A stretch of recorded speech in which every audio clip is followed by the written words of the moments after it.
Our next speaker has spent her career doing just that. Join me in proudly welcoming UnidosUS President and CEO, Janet Murguia.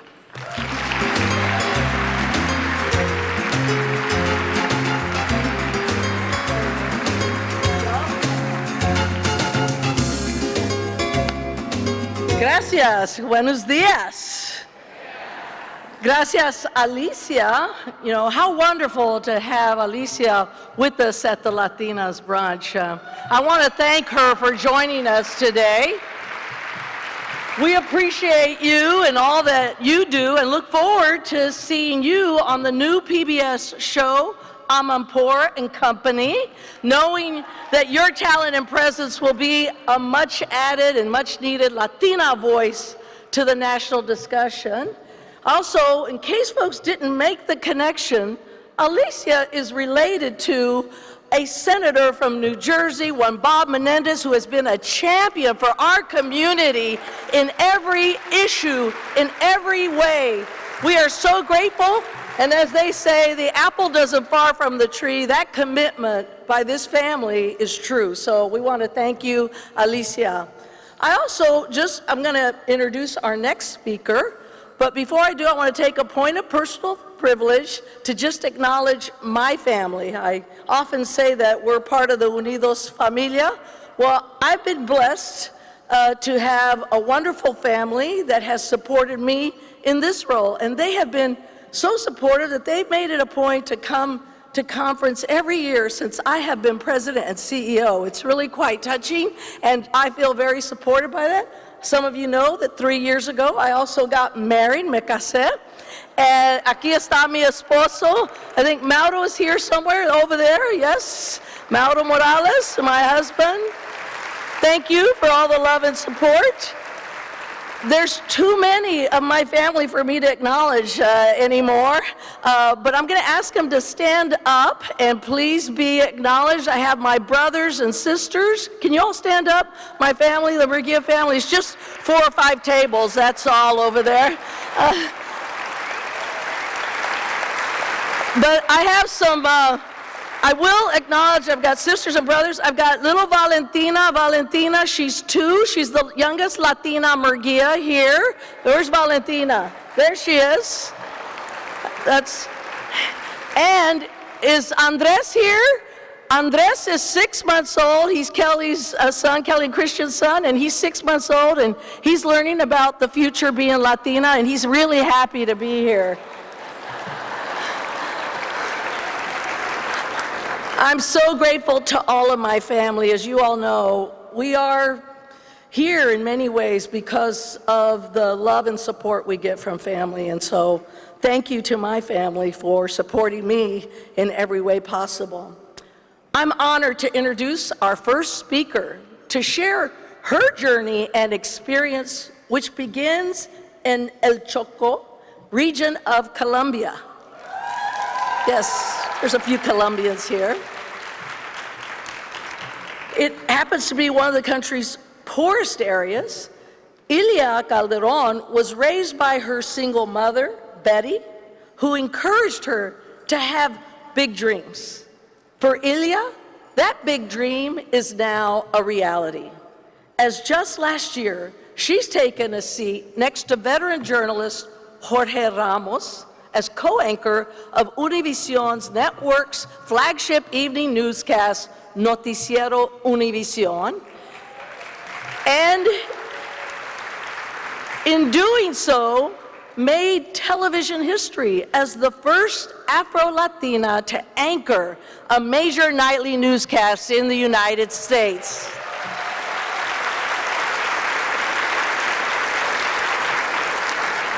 All I have to say about that is, why did it take so long?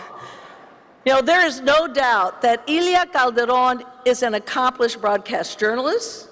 There's no doubt that she provides concise and comprehensive reports on the most pressing issues of the day to our community, such as her recent coverage of the heart-wrenching family separations at the border. But what you may not know is that Ilia is also a courageous news person, committed to getting to the core of a news story, such as the recent interview she conducted with Ku Klux Klan leader Chris Baker. Ilia volunteered for the assignment, knowing that only by putting herself in harm's way would she be able to tell the story truthfully and accurately from the perspective of an immigrant and of a Black Latina. Going face to face with the KKK, that takes a brave heart. That takes a tenacious spirit. That takes a Latina. Join me in welcoming Emmy Award-winning anchor of the Univision Noticiero Univision, Ilia Calderon.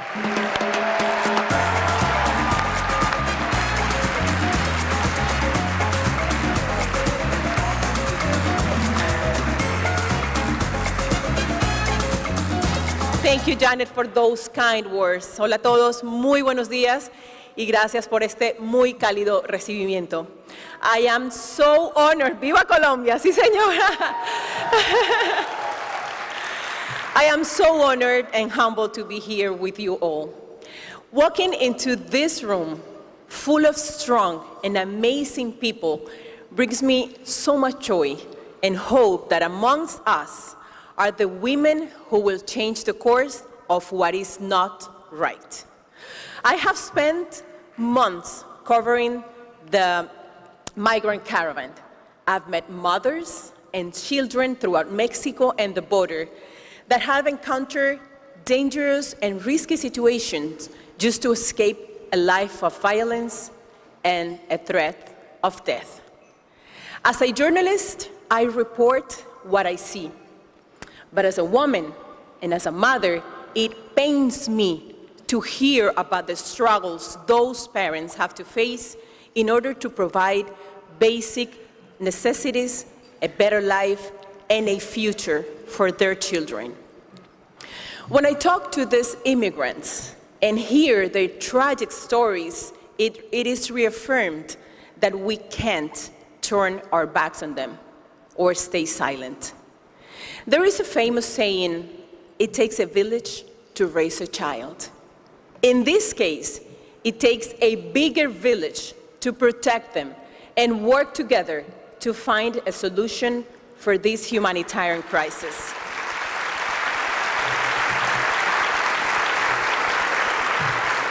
That is why the work of UnidosUS, it is so relevant, more than ever. These children I've met on the border have slept on the floor for months, have gone to bed hungry, and have been forced to grow up quick. There is one little girl named Marta. I call her Martica. She touched my heart. We met in Puebla, Mexico. She was traveling with her father, her mother, and her two brothers all the way from Honduras. As a journalist, it is hard to get attached to the kids because we know we always have to leave. But Martica and I formed a special bond. After Puebla, I went back to Miami to anchor the Univision newscast.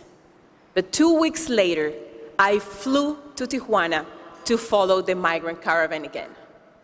As soon as I stepped into their makeshift tented community, the first little voice I heard yelling out my name was Martica. She was there with her mom, ready to surrender to authorities seeking refuge. Although they were beyond exhausted, the little girl still had a smile on her face with high spirits.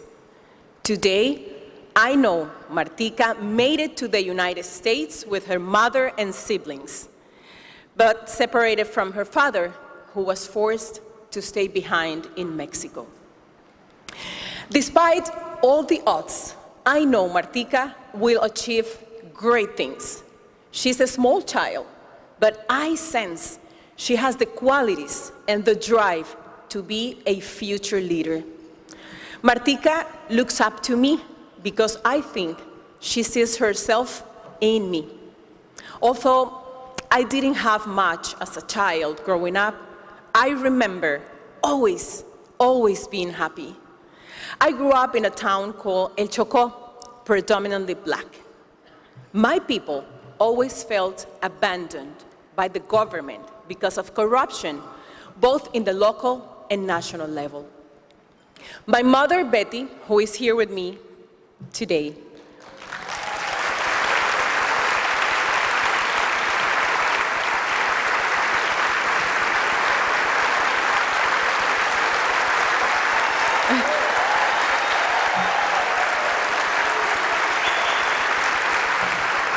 she was a teacher and raised me and my two sisters practically on her own after she divorced my father. I grew up like many immigrants with a strong mother figure who sacrificed a lot to give me and my sisters a better life. At just 10 years old, I told my mother I no longer wanted to go to school in my hometown. Instead, I was determined to study in Medellin, a bigger city where I knew I would have more opportunities. But along with the good, also came the bad. For the first time in my life living in Medellin, I felt discrimination because of my skin color. Throughout high school, instead of feeling like a victim, I used my experience to become popular and a leader amongst my peers. As I grew up, I became more interested in social work because I was always passionate about the topic of social equality. However, journalism came into my life unexpectedly. When I was 22 years old, my cousin told me that a company was looking for a young black woman to replace a television anchor who was going to be out for a few months. I decided to show up to the casting. I did well, and I got the job. After a few months, I was asked to stay permanently. But that turned into a bigger opportunity 3 years later when I became the first black woman to anchor a national newscast in my country, Colombia.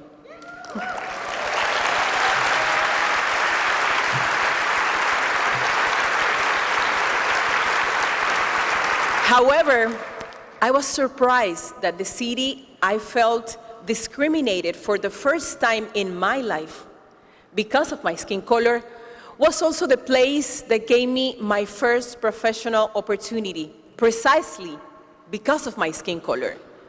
The company I worked for wanted to make sure there was diversity and inclusion on the screen. When I made the move here to the United States, the country of opportunities and freedom, I again encountered discrimination. Not just because of my skin color, but for being a Hispanic and a woman. I felt like a minority inside a minority.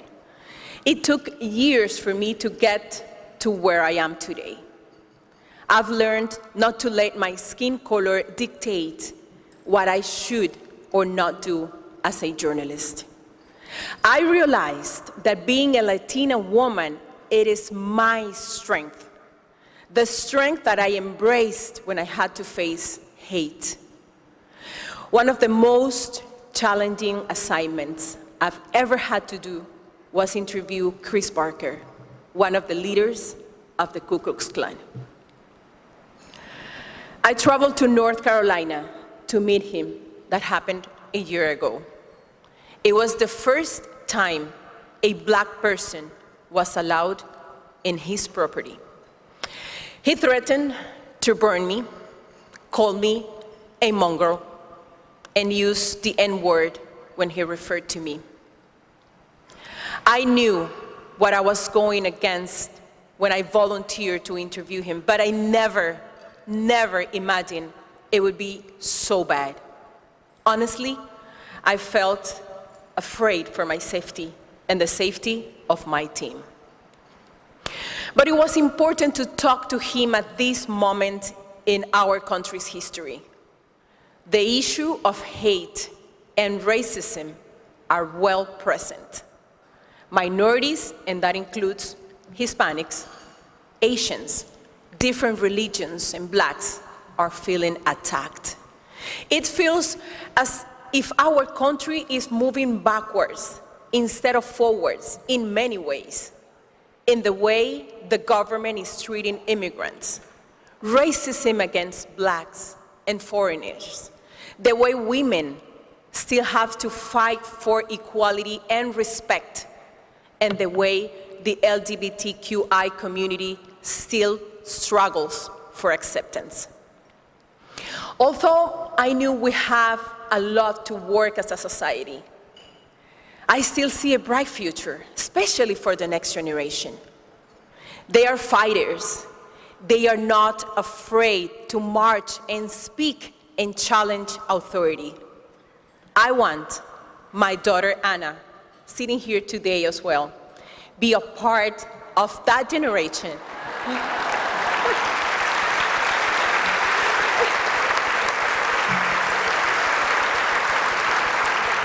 I want her to be a part of that generation that will make a change.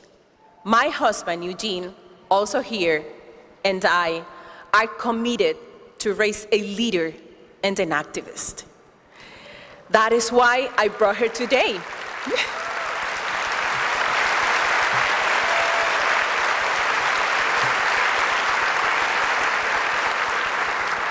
It is the first time she hears me speak in front of such an important group of people, talking about issues that one day she will not be silent about.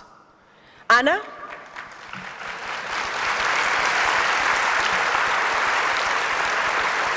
Anna and Martika, the girl from the border, will carry the torch. We have to empower them. Ellas son nuestra esperanza. Muchas gracias por escucharme.